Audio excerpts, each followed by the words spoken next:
ఒడిశాలోని జగన్నాథ్ టెంపుల్ని mysterious temple అని ఎందుకంటారో మీకు తెలుసా? ఈ టెంపుల్ వెనుక చాలా రహస్యాలున్నాయి.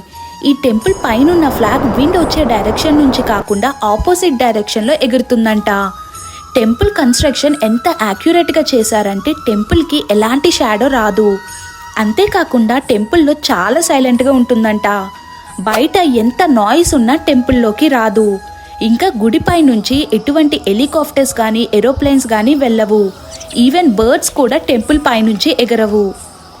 ఇంకో మిస్టరీ ఏమిటంటే గుడిలో ప్రసాదం 7 కుండల నుంచి ఒకటిపై ఒకటి పెట్టి కుక్ చేస్తారు. అలా కుక్ చేసినప్పుడు ఫస్ట్ కింద పాట్ కదా కుక్ అవ్వాల్సింది, కానీ ఇక్కడ ఫస్ట్ పైన పాట్ కుక్ అవుతుందంట. గుడిలో ఎంతమంది భక్తులు వచ్చినా ఎప్పుడూ ప్రసాదం తక్కువ అవ్వలేదు. అందుకే జగన్నాథ్ టెంపుల్ని మిస్టీరియస్ టెంపుల్ అని అంటారు. కృష్ణయ్య లీలలు ఇంకా తెలుసుకోవడానికి మన ఛానల్ని సబ్స్క్రైబ్ చేసుకోండి.